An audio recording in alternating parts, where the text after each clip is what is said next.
Hey everyone, and welcome back to another Tuesday tip, where in this video I'm going to be showing you guys how to install an integrated headset on your BMX bike. I know there's a lot of you out there who already know how to do this, but there are some people who need to learn how to do this. And this video is for those people, so let's not talk anymore and let's just get into showing you how to do it. So these are all of the pieces that make up an integrated headset for a BMX bike. It might appear simple and it might sound simple, but there's a piece in here that makes this thing up that can be a little bit confusing, and if you get it wrong, you're going to have to take it apart and put it back together correctly. So let's show you how to do this correctly from the start. First of all, this is the orientation that it goes on your bike, and it's the orientation that it usually comes in the box. So we've got a bearing on the bottom, we've got a bearing above that, and then you can see that it's got this little assembly with this black cap on here, but there's actually something else inside there, and it's this little spacer silver thing. I don't exactly know what it's called, but that goes into this bearing.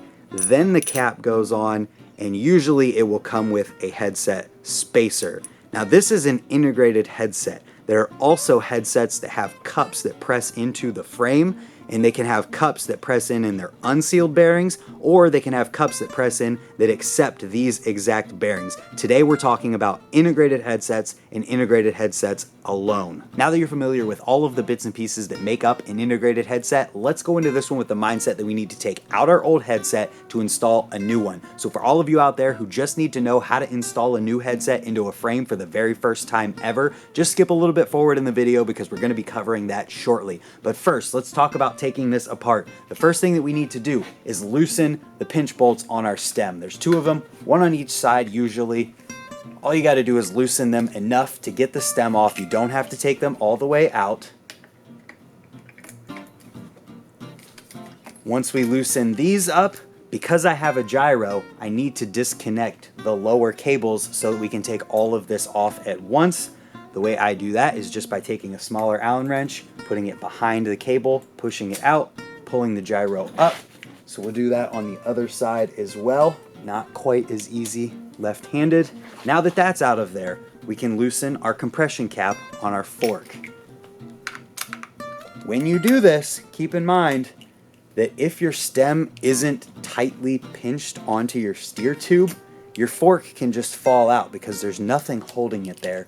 And the same goes for your stem just falling off when you take your forks out. So you need to keep a hold of both of them at the same time. So we're going to loosen our compression cap, hoping to keep it all together here.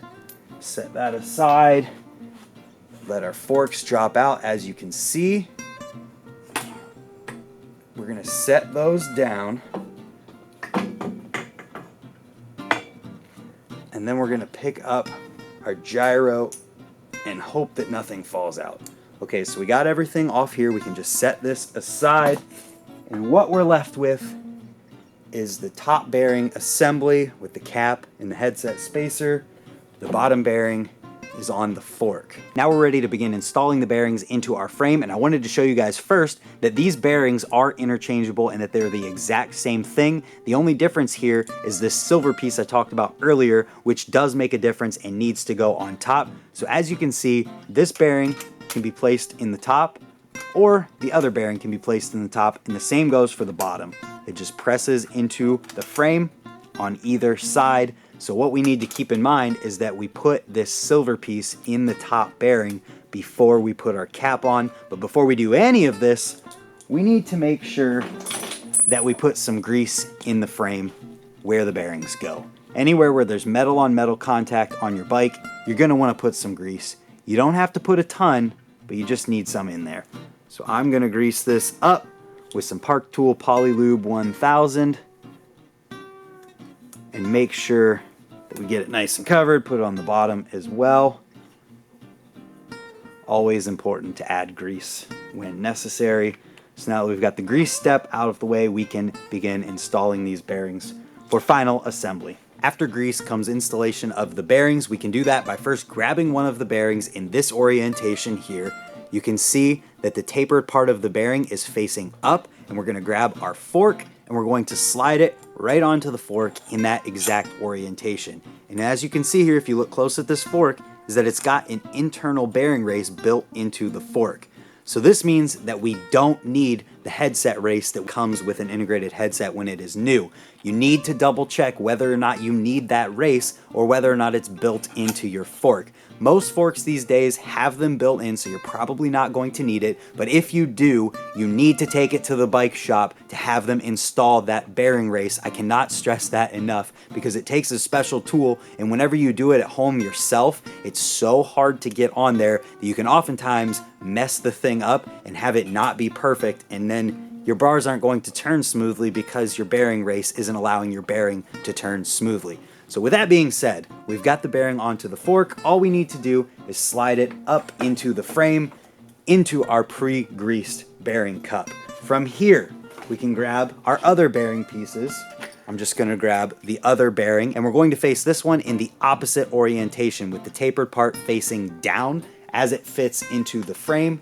So you can see here, it presses right into the frame just like that. Then we're going to grab our silver piece that we've been talking about this entire video. It goes onto the fork steer tube and into the bearing. Then the next step is our cap. That goes over everything. It has a little bit more pressure to it because of an O-ring. And then we grab whatever headset spacers we need.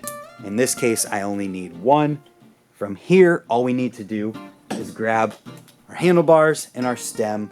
And in this case, I have a gyro and a gyro plate. So the gyro plate goes on with the gyro before the stem. They just slide on just like that. And then our stem goes back on top of the fork the same way we took it off. And now, so everything doesn't fall apart, I'm grabbing and dropping my headset compression cap. So once we get this on here and we start it, we don't have to worry about anything falling apart. And it is really very simple. The most important part really is just making sure that that little silver piece I've talked so extensively about is oriented correctly within the top bearing underneath the headset cap. So with that being said, if you don't have it oriented correctly, you're gonna have to take it apart to get it right because it only goes in there one way and this only works one way. So with that being said, once you have it all put together correctly, all we need to do to finish the job is tighten our compression cap on our fork to make sure our headset is tight, then align our front end as far as bars, stem, front wheel, and forks go. Then we can tighten our pinch bolts on our stem, and if we have a gyro, we can reconnect the cables to the gyro, and we should be on our bikes and ready to go. So with that being said, I want to thank you guys for watching. I hope that you learned something from this or it cleared up any confusion you might have had. If not, let me know your questions in the comments down below, and if you're new here or you haven't yet, consider hitting the subscribe button down there while you're at it. I want to thank you again for being here and watching, and hopefully you'll subscribe so that we'll see you tomorrow for another video. Thank you, and goodbye.